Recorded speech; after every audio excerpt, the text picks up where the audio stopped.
Bwana, tunakushukuru sana Mungu wetu. Tunashukuru kwa ajili ya Jumapili ya kwanza ya mwaka 2026. Umetujalia neema yako. Nakushukuru Mungu kwa utukufu wako mwingi ambao unakwenda kuonekana siku ya leo.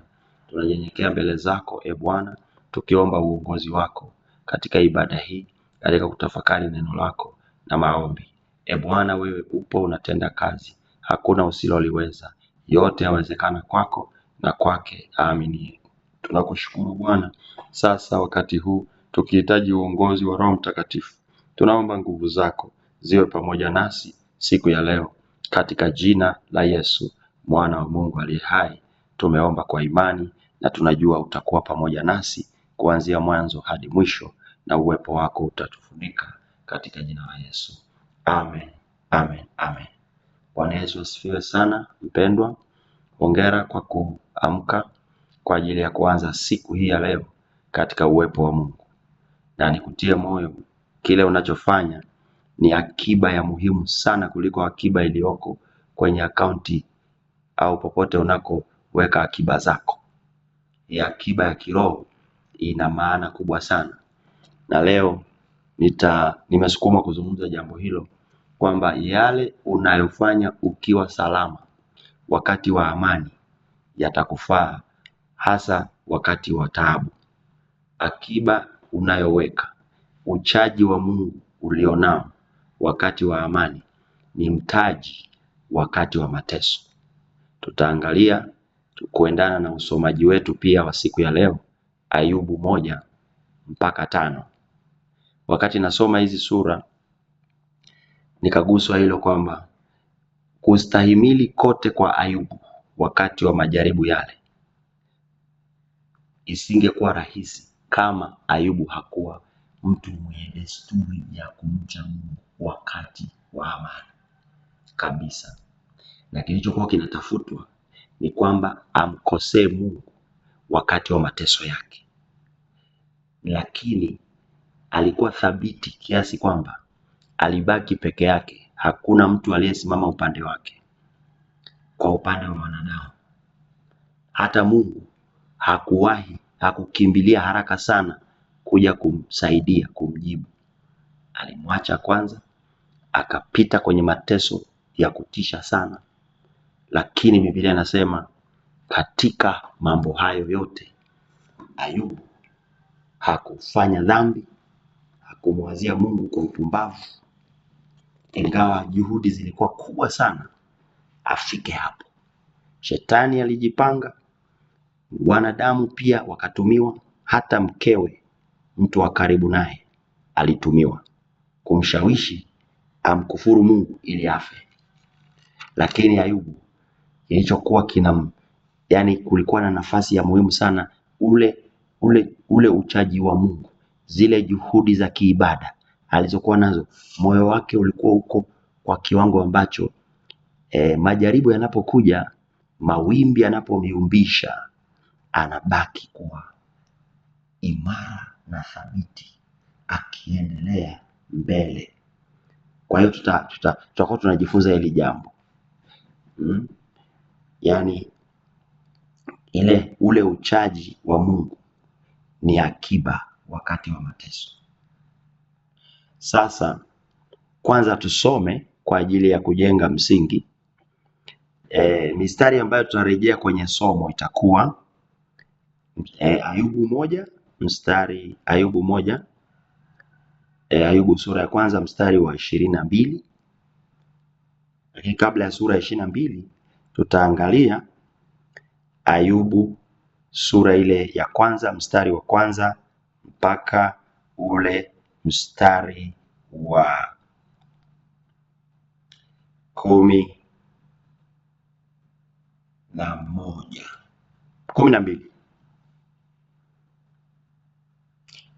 Alafu pia tutasoma sura ile ya pili tutakapokuja, kuna mahali tutaangalia kwa ajili ya kuelewa hili somo. Biblia inasema palikuwa na mtu katika nchi ya Usi, jina lake alikuwa akiitwa Ayubu. Mtu huyo alikuwa mkamilifu na mwelekevu, ni mmoja aliyemcha Mungu na kuepukana na uovu. Kisha Walizaliwa kwake wana 7 na binti 3. Kwa hiyo watoto 10.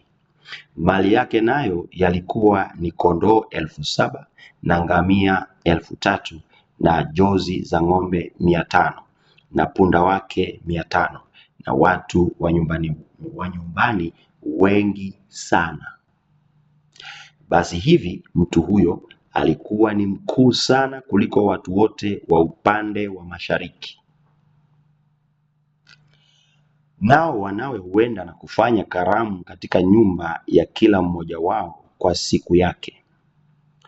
Nao wakatuma na kuwaita maumbu yao 3 ili waje kula na kunywa pamoja nao.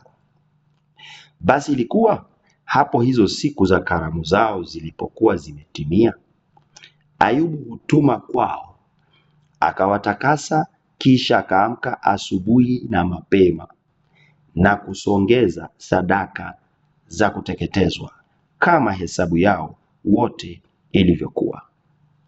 Kwani Ayubu alisema, yumkini kwamba hawa wanangu wamefanya dhambi na kumkufuru Mungu mioyoni mwao.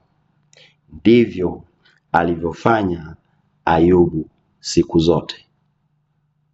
Shika hilo neno. Ndivyo alivyofanya Ayubu siku zote. Ilikuwa siku moja ambayo hao wana wa Mungu walikwenda kujihudhurisha mbele za Bwana. Shetani naye akaenda kati yao. Hapo wanaposema wana wa Mungu inamaanisha malaika. Kusanyiko fulani katika ulimwengu wa roho mbele za Mungu. Hao sio wanadamu. Anasema sio wana wa Mungu kama tunavyojua like wana wa Mungu kama sisi wanadamu. Sisi tumekuwa watoto wa Mungu. Ila hapa kwenye Ayubu hii inamaanisha kwamba kuna kusanyiko lile ilikuwa ni malaika wanapojihudhurisha mbele za Mungu. Sasa Bwana akamuuliza Shetani, umetoka wapi wewe? Ndipo Shetani akamjibu Bwana na kusema, natoka katika kuzunguka duniani na katika kutembea huku na humo. Kwa hiyo hilo kusanyiko halikuwa duniani. Unaelewa sasa? Kwa hiyo anasema nimetoka huko katika kuzunguka huko. Kisha Bwana akamuuliza Shetani, je, umemwangalia huyo mtumishi wangu Ayubu? Hapa ndo kiini cha mateso ya Ayubu. Umemwangalia? Kwa kuwa hapana mmoja aliye kama yeye duniani, mtu mkamilifu na mwelekevu, mwenye kumcha Mungu na kuepukana na uovu. Ndipo Shetani akamjibu na kusema, uchokozi huu unaitwa uchokozi. Je, huyo Ayubu yuamcha Bwana bure? Wewe hukumzingira kwa ukigo pande zote, pamoja na nyumba yake na vitu vyote alivyo navyo, kazi za mikono yake umezibarikia, nayo mali yake imeongezeka katika nchi. Kwa hiyo Shetani kuna kweli anaisema hapa kwamba hata nafikiri inawezekana alijaribu mara kadhaa, inawezekana, haijaandikwa hivyo, kwa sababu anasema Mungu amemzingira kwa ukigo pande zote, alafu yeye na nyumba yake yote na vitu alivyo navyo, kazi za mikono yake umezibarikia, nayo mali yake imeongezeka katika nchi. Huo ndio uhalisia. Kwa hiyo alikuwa anaona wivu, lakini pia inawezekana amefanya majaribio kadhaa kumshambulia, lakini anakuta Mungu amemzingira kwa ukigo pande zote, nayo mali yake imeongezeka. Lakini nyosha mkono wako sasa uyaguse hayo alionayo, naye atakukufuru mbele za uso wako.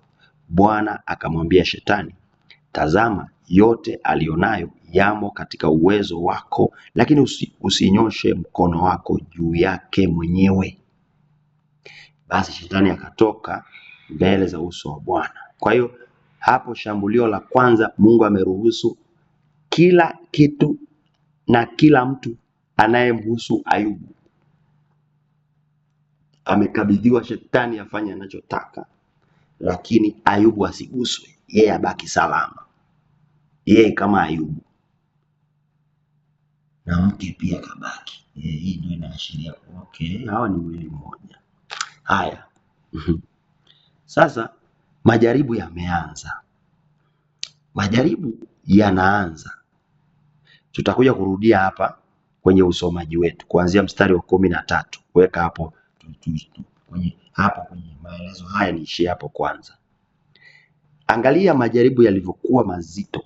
Jaribu la kwanza, mali zake zikapigwa, na ilikuwa ni mfululizo, yani kama makombora yanarushwa.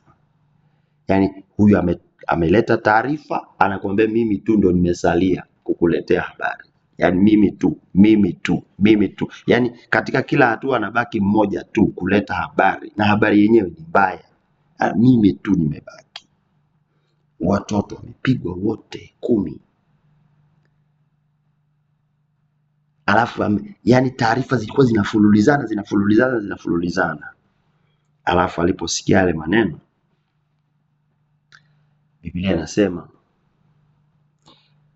mstari ule ambao tunaujua sana, hata kwenye misiba wanausema, mstari wa 20, ndipo Ayubu akainuka.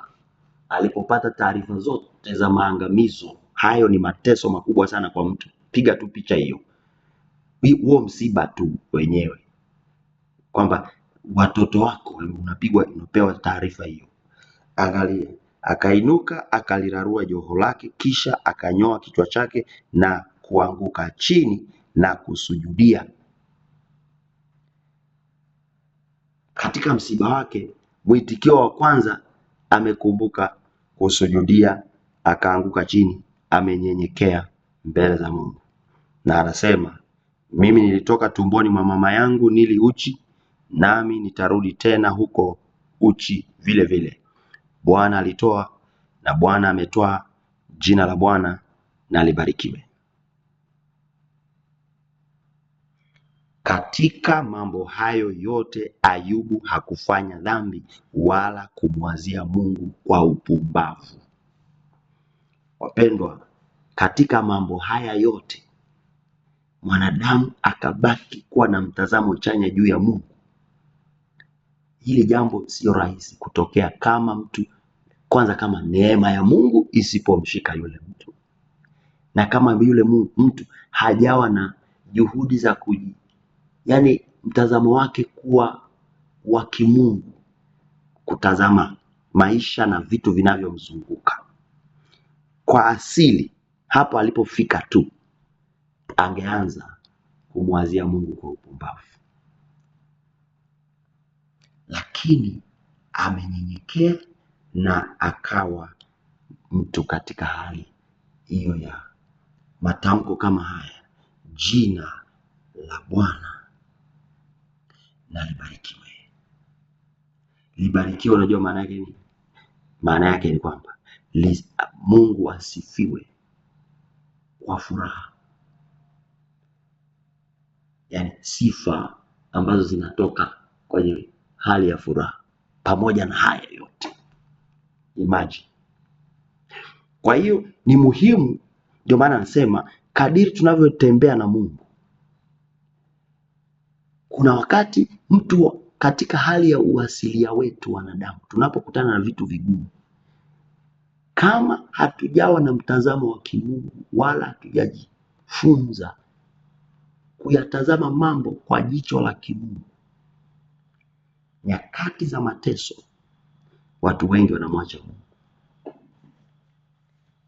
angalau moyoni tu kwamba Mungu yuko wapi sasa. Kama ndio hivi, siku zote mimi nilikuwa nimejitunza kwa ajili ya Mungu, mbona hivi? Yani ni rahisi sana kufika hapo, rahisi sana. Mbona nilimwomba Mungu kwa ajili ya jambo langu, mbona jambo lenyewe sasa limeharibika? Yani ni rahisi sana, na shetani ndio alichokuwa na huinda. Alafu ukaja mkutano wa pili, Mungu nataka tu tuelewe, tupate wigo wa jaribu la Ayubu, alafu tujipime sisi. Baadaye nitakuja kuelezea ufafanuzi kwa maana ya hiyo picha ya kitabu cha Ayubu. Anasema tena, kulikuwa na siku hao wana wa Mungu, sura ya 2 mstari wa 1, walipokwenda kujihudhurisha mbele za Bwana, shetani naye akaenda kati yao ili kujihudhurisha mbele za Bwana. Bwana akamuuliza, umetoka wapi? Shetani kamjibu Bwana na kusema, natoka katika kuzunguka duniani na katika kutembea huku na huku humo. Bwana akamuuliza Shetani, je, umemwangalia huyo mtumishi wangu kwa kuwa Ayubu? Kwa kuwa hapana mmoja aliye kama yeye duniani, mtu mkamilifu na mwelekevu, mwenye kumcha Mungu na kuepukana na uovu. Naye hata sasa anashikamana na utimilifu wake, ujapokuwa ulinichochea juu yake ili nimwangamize pasipokuwa na sababu. Kwa hiyo Ayubu anateseka bila sababu, lakini bado anashikamana na utimilifu wake. Hiyo neema ya kushikamana na utimilifu kwenye mateso haya, kwenye maangamizo haya, mali zote hapa alipo amerudi sio hata 0 nafuu kiuchumi na mazingira yake, hisia zake, kwa maana ya msiba uliompata. Alafu anasema Shetani akamjibu Bwana na kusema, ngozi kwa ngozi, naam, yote alionayo mtu atayatoa kwa ajili ya uhai wake. Lakini sasa nyosha mkono wako uuguse mfupa wake na nyama yake, naye atakukufuru mbele za uso wako. Bwana akamwambia Shetani, tazama, yeye yumo mkononi mwako, lakini tunza tu uhai wake. Hapa sasa jaribu linakuja. Kinachohifadhiwa hapo ni uhai tu, kwamba asife. Basi Shetani akatoka mbele za uso wa Bwana, akampiga Ayubu kwa majipu mabaya, tangu wayo wa mguu hata utosi wa kichwa. Kama uliwahi kupata jipu, unaelewa maumivu ya jipu moja tu. Sasa kuanzia kwenye uwayo mpaka utosi, imagine kichwa kiwe na majipu, kifua wapi, uso kote, mikono, miguu, tumbo, migongo, wapi, miguuni kote, kuanzia nyayo mpaka utosi wa kichwa. Naye akashika kigae cha kujikunia, akaketi majivuni. Anajikunakuna hapo hivyo, maumivu hayo. Alafu mkewe akamwambia, je, wewe hata sasa washikamana na utimilifu wako? Umkufuru Mungu ukafe. Ndio mwanadamu wa kwanza kuongea katika jaribu. Ushauri wa bure ameutoa. Angalia Mungu kule anasemaje? Mstari wa 3 pale, hata sasa anashikamana na utimilifu wake.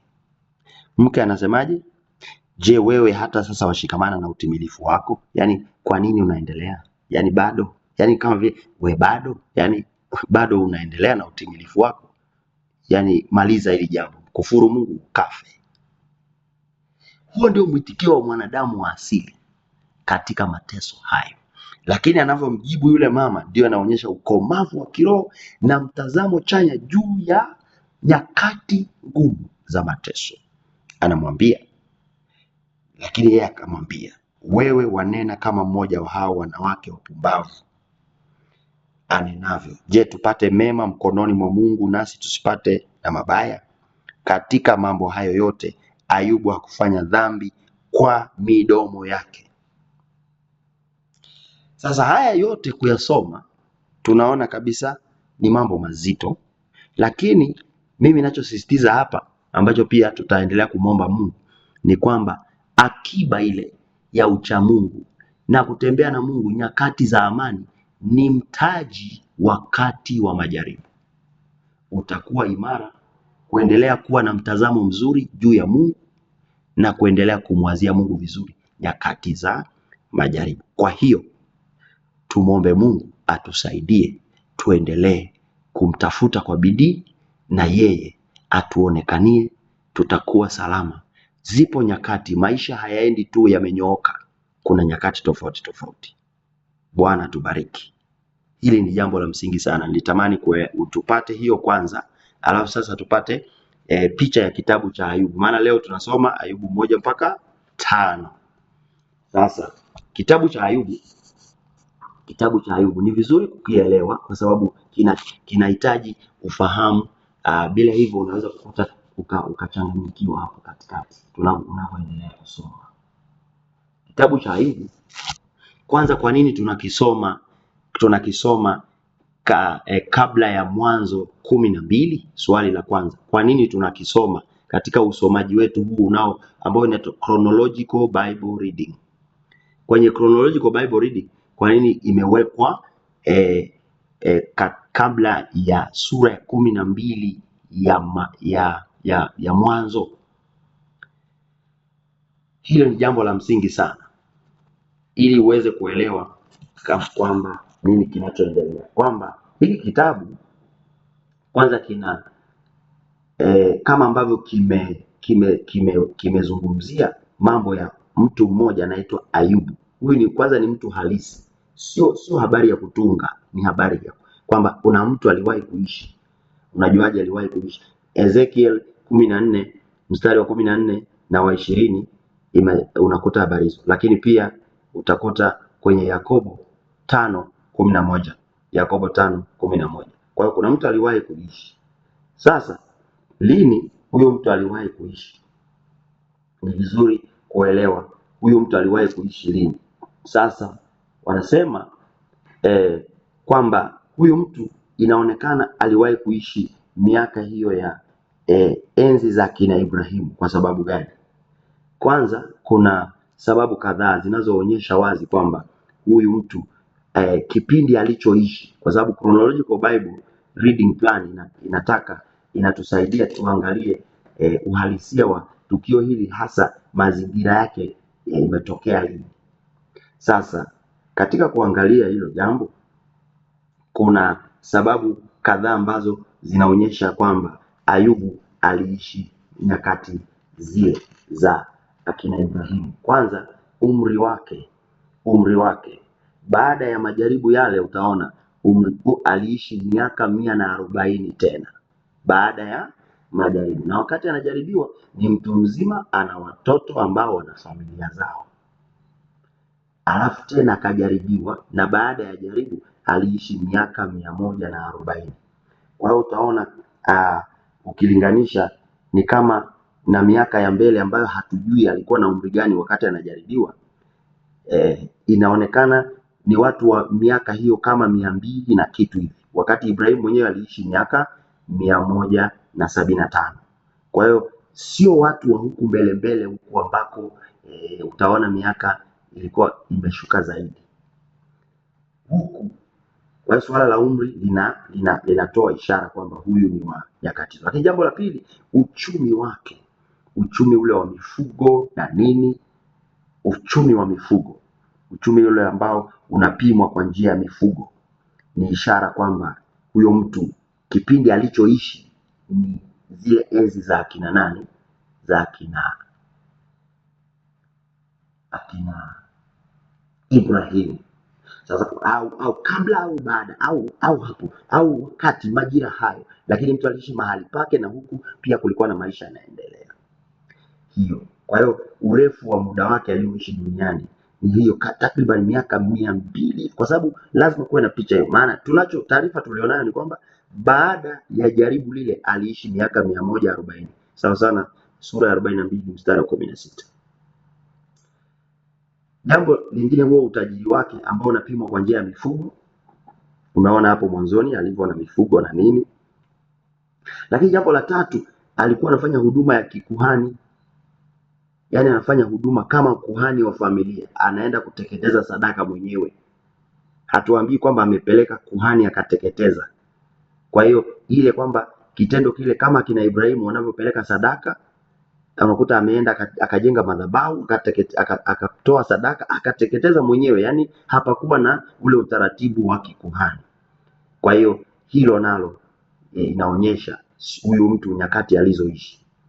Lakini jambo lingine ni ule mkazo wa uongozi wa kibaba katika familia, akiwa anasimama kwenye nafasi ile, heshima inayopewa kwamba baba ndiye kiongozi na nini, hapo tunaona hilo jambo pia linajitokeza. Jambo la tano linaloashiria kwamba nyakati alizoishi ni haya mashambulizi yalitoka kwa Waseba na kwa Wakaldayo. Unakumbuka Ibrahimu anatoka kule Uru wa Wakaldayo. Kwa hiyo kuna mazingira hayo ambayo yalikuwa yanaashiria kwamba nyakati alizoziishi, na haya mambo yanaendana na enzi za Ibrahimu vile. Lakini jambo lingine lingine, kama una noti haya mambo yatakusaidia, ni matumizi ya jina la Mungu kama Mungu Mwenyezi au El Shaddai, Mungu Mwenyezi. Kuna wakati Mungu alijitambulisha kwa Ibrahimu akasema mimi ni Mungu Mwenyezi. Sasa kwenye kitabu cha Ayubu imetumika hiyo zaidi, mkazo kwenye Mwenyezi, Mwenyezi, Mungu Mwenyezi au El Shaddai. Unaona wakati sura ya 17 ya Mwanzo Mungu anamwambia Abrahamu, mimi ni Mungu Mwenyezi, uende mbele yangu ukawe mkamilifu. Na baadaye hata anamwambia wakati anajifunua kama niko ambaye niko kwa Musa, baadaye sana akasema nilijulikana kwa kina Ibrahimu kama Mungu Mwenyezi. Sasa matumizi ya hilo neno, hilo jina la Mungu mara kwa mara, Mwenyezi, Mwenyezi, inaashiria kwamba kitabu hiki wakati kina matukio yanayoendelea kulikuwa na ufunuo ambao unamjua Mungu, watu wanamjua Mungu kwa jina hilo zaidi kuliko baadaye mafunuo yalivyoendelea Mungu akajifunua zaidi kwa wengine. Lakini jambo la mwisho, ishara ya kwamba kwa nini huyu mtu inaonekana aliishi nyakati hizo, ni kwamba hatuoni kabisa historia ya wana wa Israeli, haitajwi. Hakuna mahali popote utaona jambo la kuhusu sheria ya Musa imetajwa, hakuna kabisa. Inaashiria kwamba huyu mtu aliishi kabla ya nyakati za Musa au kabla ya Torati kuandikwa. Hayo mambo sasa yanatusaidia kuweka kitabu hiki ili tukisome tupate picha ya uhalisia kwamba kuna mambo yalikuwa yanaendelea katika ulimwengu majira fulani. Nafikiri picha hiyo ni vizuri ukiipata, inaweza ikasaidia. Kitabu hiki kinasadikiwa kwamba kiliandikwa miaka hiyo ya 1500 mpaka 500 katikati hapo, na mwandishi hajatajwa, na inaonekana mwanzoni ni kama sio Ayubu mwenyewe, kwa sababu habari inaeleza palikuwa na mtu unaelewa, palikuwa na mtu huyu ni mtu mwingine anasemea jambo hilo. Lakini kitu cha msingi sana cha kuelewa katika kitabu cha Ayubu, kitabu hiki kinashughulika, mada kuu ni kwa nini mwenye haki huteseka. Yaani ndo mazungumzo yote, sura zote hizo, ndo jibu tunalipata, kwa nini mwenye haki huteseka. Hili ni swali kongwe na ambalo ndo linaloweza kuleta kuchanganyikiwa kwa watu. Kwa nini mwenye haki kuteseka? Kwa nini wenye haki huteseka? Ndio swali kuu la kithiolojia ambalo linapata jawabu, linatafutwa jawabu. Jawabu linatafutwa hapa katika kitabu cha Ayubu. Na jawabu linatafutwaje? Kwanza kuna wanadamu ambao wanaongea kwa hekima za kibinadamu wakijaribu kutoa majibu kwa nini mwenye haki anateseka. Kuna rafiki zake watatu ambao kwenye maneno yao wanajaribu kuonyesha kwamba wana uzoefu kwa nini mwenye haki anateseka, lakini maneno yao hayakuwa sahihi. Kwa hiyo hata unapoyasoma epuka sana kuyatumia moja kwa moja. Kuna mitazamo yao kabisa haijakaa sawa, kwa sababu Mungu anakuja kufanya nini? Mungu anakuja kuwakemea baadaye kwamba walioyanena hayakuwa sahihi juu ya Ayubu. Kwa hiyo wao walikuwa wanatumia hekima za kibinadamu kutafuta jawabu la swali hili, kujaribu kufafanua.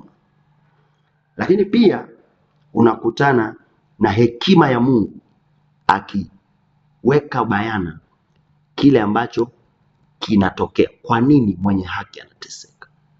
Ndio kitu cha msingi sana cha kuweza kupata katika kitabu hiki. Kwa nini mwenye haki anateseka?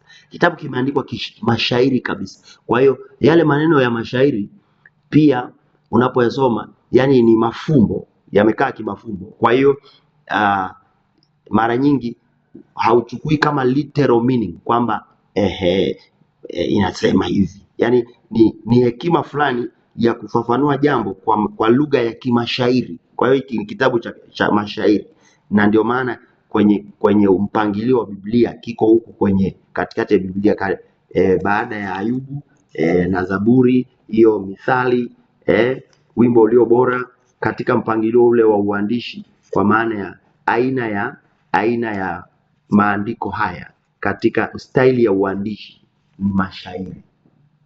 Kwa hiyo mashairi ni lugha ya mafumbo. Usichukue moja kwa moja tu. Kuna kweli unaweza ukaipata pale baada ya majumuisho ya jumla. Kwa hiyo unaona hapo ndani Mungu anaruhusu mwenye haki kuteseka. Mtu mwema anateseka, Mungu mwenyewe anaruhusu. Kwa hiyo jambo hili linaonyesha kabisa kwamba inafunua upendo mkuu wa Mungu na hekima zake kuzidi zile hekima za wanadamu. Sasa wanadamu wamepambana kweli. Sasa kwa haraka tuangalie kitabu kilivyokaa. Sehemu ya kwanza ni utangulizi, na uzuri hapa mwanzoni nilikuwa nimesoma kuhusu utangulizi. Sura ile ya kwanza mpaka sura ya pili mstari wa 13 unakutana na uhalisia mambo yalivyokuwa. Utaona maisha ya Ayubu, jinsi alivyomcha Mungu, mazungumzo kati ya Mungu na Shetani na maafa yaliyompata Ayubu. Lakini utaona marafiki zake wanakuja kwa ajili ya kumtia moyo, lakini baadaye wanaishia kumuumiza zaidi. Sehemu ya pili tunaita mazungumzo kati ya Ayubu na marafiki zake. Hapo wanatafuta majibu kiakili. Uwe makini sana hapo. Wapo, kumbuka jibu la swali linatafuta kujibiwa kwenye Ayubu ni kwamba kwa nini mwenye haki anateseka? Sasa wao wametumia akili zao za kibinadamu kutafuta jibu.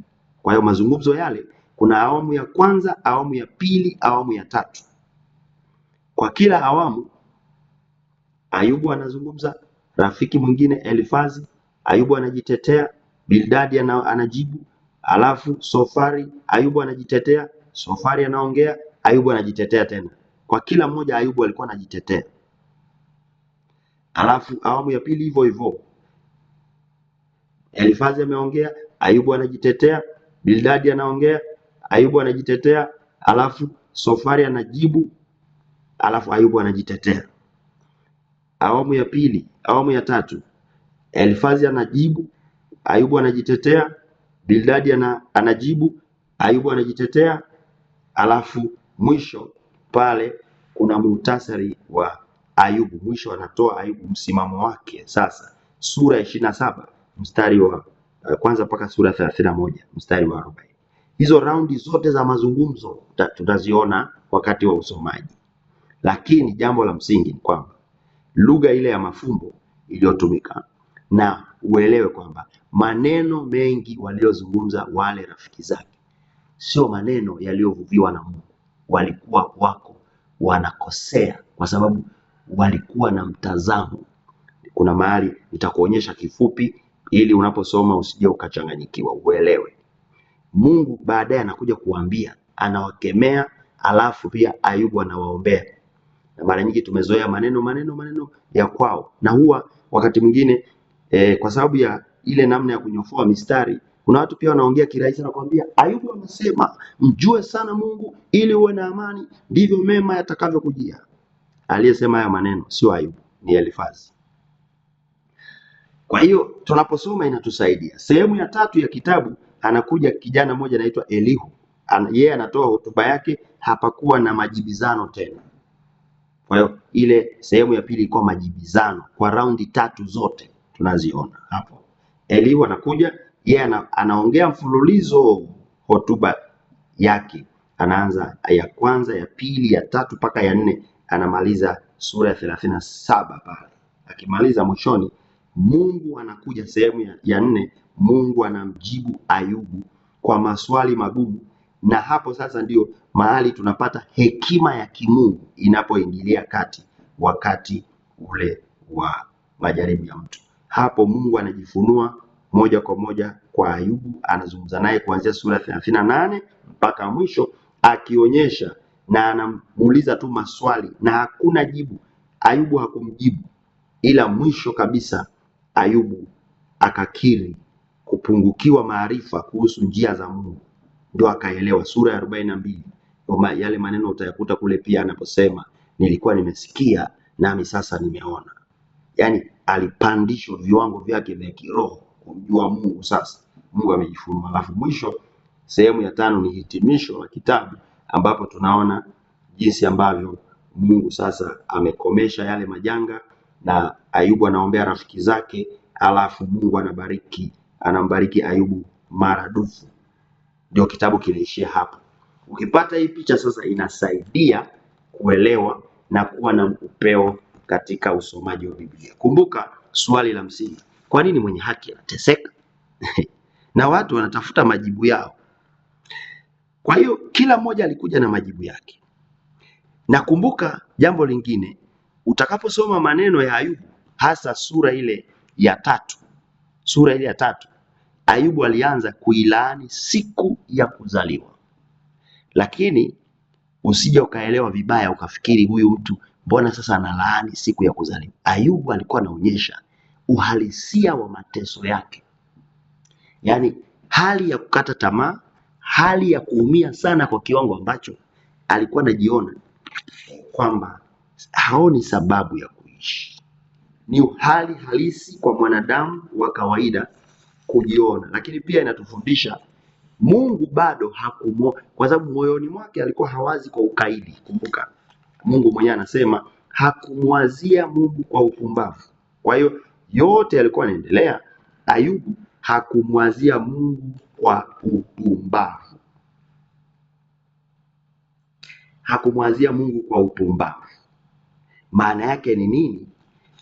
Aliongea maneno ambayo yanaonyesha uhalisia wa jinsi anavyoumia, yani tupate ile ladha ya uzito wa tatizo. Umeona Utaona alikuwa anajisikia jinsi alivyokuwa anajisikia vibaya na maumivu yake yalivyo mazito. Kwa hiyo anaanza kuilaani siku ya kuzaliwa na kuishi kwake katika huzuni, lakini sio kwa ukaidi, sio kwa namna ile ya kumkufuru Mungu. Kumbuka Mungu anaangalia moyo, Mungu anaangalia moyo wa mtu uko kwenye hali gani. Kwa hiyo kilio chake ilikuwa ni ishara ya maumivu na kukata tamaa, sio kilio cha ukaidi dhidi ya Mungu. Hilo ni jambo la msingi sana. Sio kilio cha ukaidi dhidi ya Mungu alivyokuwa anaongea. Na jambo hilo lingine nilishasema, maneno ya marafiki zake hao watatu yameandikwa katika maandiko matakatifu, lakini sio yote waliosema ni ya kweli. Kuna vingine walikuwa wanaleta mitazamo yao, maana kumbuka wao walikuwa wanatafuta jawabu kiakili, kwa nini mwenye haki anateseka. Wanatumia akili zao na uzoefu wao. Kwa hiyo unapoyachukua yale maneno yao, uweze kuwa na ufahamu wa kuwa na tahadhari pia kuyatumia moja kwa moja kwenye maisha yako. Maana kinachotafutwa hapo ni lile kusudi la kitabu hili tuweze kupata katika usomaji wetu. Nadhani tumepata hiyo picha. Wapendwa, Bwana Yesu asifiwe. Kama umepata picha fulani, naomba nione ishara, unapunga mkono au unaonyesha ishara fulani. Okay. Sasa katika sura hii ya kwanza, tumeshasoma sehemu kubwa na picha yake ya majaribu haya umeyaona. Basi tunapoingia sura ya pili, nayo nimesoma kwa sehemu. Sura ya 3 Ayubu ameonyesha hali ya kukata tamaa. Alafu sura ya 4 ni awamu ya kwanza ya mazungumzo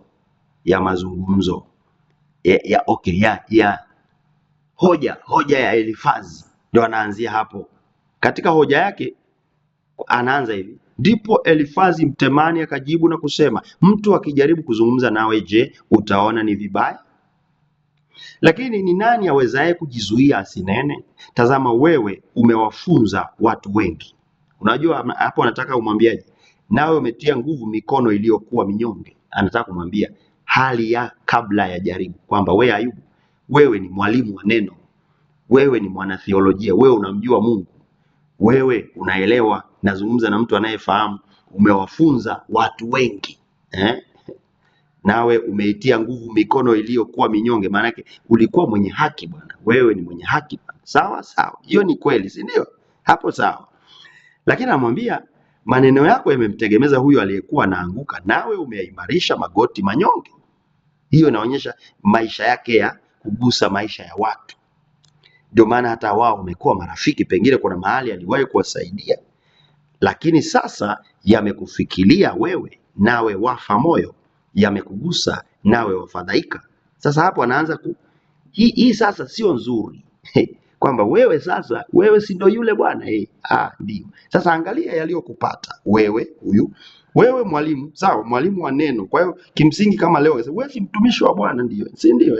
Angalia yamekupata sasa, wafadhaika. Sema amen. Ayubu akatulia, hasemi amen. Je, dini yako sio mataraja yako, na matumaini yako si huo uelekevu wa njia zako? Unajua maana yake nini? Yaani wewe sasa si ndio muda wa kujitathmini kwamba hiyo dini yako, yaani yale maisha yako yale ya uchamungu sasa ndio mahali pa pekee sasa pa kukimbilia. Kumbuka tafadhali, kumbuka wewe si mwalimu, ndio, kumbuka, sawa sawa, kumbuka ni nani aliyeangamia akiwa hana hatia? Sasa huo ni mtazamo wake, anataka kumuingiza kwenye kona ambayo Ayubu sasa ajione, kumbe mimi nateseka kwa sababu ya hatia. Na ndio wengi sana tunapojaribiwa wanakimbilia huko. Kwa nini huyu mtu wa Mungu ateseke kibinadamu? Angalia, hebu niambie, ni nani anauliza huyu mstari wa 7, sura ya 4 mstari wa 7. Elifazi huyo, ni nani aliyeangamia akiwa hana hatia? Au hao waelekevu walikatiliwa mbali wapi? Nipe facts, nionyeshe katika ualimu wako. Kumbuka alishamonyesha kwamba huyu ni mtu wa Mungu, anajua vitu vya Mungu. Kama mimi nilivyoona hao walimao maovu wakaendelea kuongea pale, sasa anaongea pale, anaongea, anajiachia hapo, anaeleza. Lakini hasa perspective yake kuanzia sura ya 4 yote mpaka ya 5 ni kutaka kuonyesha kwamba Ayubu, umekosea mahali. Kama usingekosea wewe, hapana, usingefika hapo. Sasa wewe utakaposoma utakutana na hali hiyo. Kuna mahali anamwambia, je, binadamu atakuwa na haki kuliko Mungu? Ni kweli. Maana yake ni kwamba hakuna mtu mwenye haki kuliko Mungu. Je, mtu atakuwa safi kuliko muumba wake? Unajua maana yake nataka kumwambia, kubali kuna shida umefanya mahali, ndugu yangu, usijihesabia haki, kuna shida. Huu ni muda wa picha kamili ya hali ulionayo. Kuna mahali kuna makosa, haya nakupata sio kawaida, na watu wengi wanafikaga huko. Haya, sura ya 5 kwa hiyo aliongea kwa mfululizo sura ya 5 nzima, amekuja huku mpaka angalia sura ya 5 mstari wa 17. Tazama, yu heri mtu yule Mungu amwadhibuye. Kwa hiyo usidharau kurudiwa na huyo Mwenyezi. Si ni kweli? Kurudiwa na huyo Mwenyezi, kuadhibiwa. Lakini je, Ayubu anaadhibiwa? Hapana. Kwa hiyo kimsingi hapa ni faraja ile ya kumwonyesha kwamba wewe ndugu yangu unaadhibiwa, kwa hiyo usidharau kurudiwa huko, unaadhibiwa. Lakini jamani, Ayubu mwenyewe sasa hiyo, kumbuka, hajui kikao kile Mungu akiwa anajibizana na shetani kule. Hata hao marafiki zake hawajui, ndio wamemtembelea, wanakuja nyumbani kwako, wanaona, ndugu yangu, hali ulionayo wewe, kuna mahali umekosea. Wapendwa, ni watu wangapi huwa na mitazamo kama hii tunapopita kwenye majaribu? Ni wengi sana. Sasa kitabu cha Ayubu kinatupa jawabu kwamba si kila mtu anayeteseka ni kwa sababu amemkosea Mungu mahali, au si kila mtu ambaye hateseki ndio yuko sahihi mbele za Mungu. Hiyo ni muhimu sana. Kwa hiyo basi utakaposoma utaona huo mtazamo wa rafiki yake. Rafiki yake anamaliza kwenye raundi ya kwanza kwenye sura ya 5 mstari ule wa 27, anasema tazama, haya tumeyapeleleza, ndivyo yalivyo, yasikie uyajue, ili upate mema. Maana yake ni kwamba naongea kwa uzoefu. Haya mambo ninayokuambia tumeyapeleleza, na kwa hiyo yasikie uyajue ili upate mema. Kwamba sasa ukifanya matengenezo mambo mema yatakujia. Akaishia hapo. Sura ya 6 ni majibu ya kwanza ya Ayubu. Anamjibu rafiki yake. Kumbuka zile raundi zote 3. Kila rafiki anayeongea Ayubu anajibu. Tutaendelea kuangalia. Nikuombe usome sura ya kwanza mpaka ya 5 wewe mwenyewe katika mfululizo huo, lakini tayari picha unayo kichwani. Swali kuu, kwa nini mwenye haki huteseka? Majibu, wanadamu wameipambana kuonyesha kwa akili zao jinsi wanavyodhani, lakini hawakuwa sahihi. Ndivyo ambavyo hata sasa watu wengi unapopita kwenye mambo magumu wanakimbilia kujiuliza maswali. Kakosea wapi huyu mtumishi? Wapi amekosea? Mbona mambo yaliyopata sio yanayotarajiwa kwa wapendwa? Kwa hiyo kwenye Ayubu tunapata ukomavu wa kiroho, kwamba wakati mwingine mwanadamu anaweza kupita kwenye mateso si kwa sababu amemkosea Mungu. Hizo sababu za mateso, kadiri tunavyoendelea kusoma tunaweza kufika hapo, lakini kikubwa tusome tupate hayo maarifa.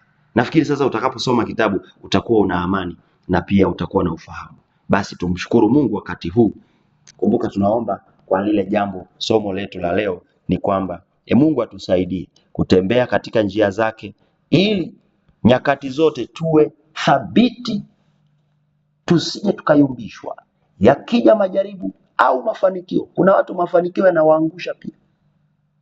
Yaani mafanikio tu yanamvuruga mtu, yaani ghafla tu saa nyingine amepata uteuzi, kapata uteuzi sio nani huko, kashavurugika, yaani kiroho kimeharibika, sio tena Mkristo mwaminifu kwa sababu tu ya uteuzi. Sasa hayo mambo sio mambo madogo. Tunahitaji kuwa na nidhamu, kwamba nyakati za magumu au za furaha, Mungu sisi tuwe na uthabiti wa kiroho. Mungu atusaidie. Na akiba hiyo inawekwa wakati kama hivi, una nidhamu ya kuendelea kumtafuta Mungu wako. Kuna siku ukijaribiwa, hutakuwa mwepesi kuanguka, hutakuwa mwepesi shetani akuteke. Utakuwa thabiti kama Ayubu na utastahimili. Mungu atakupa neema pia. Basi tuombe kwa ajili ya neema hiyo wakati huu. Mungu, tunakushukuru katika jina la Yesu. Kila mtu unaweza kawasha maiki yako, tuombe kwa pamoja dakika hizi chache zilizobaki, ili tuweze kumpazia Mungu sauti zetu, na Mungu wetu ni mwaminifu, atatubariki katika jina la Yesu. Baba, tunakushukuru sana kwa wema na fadhili zako.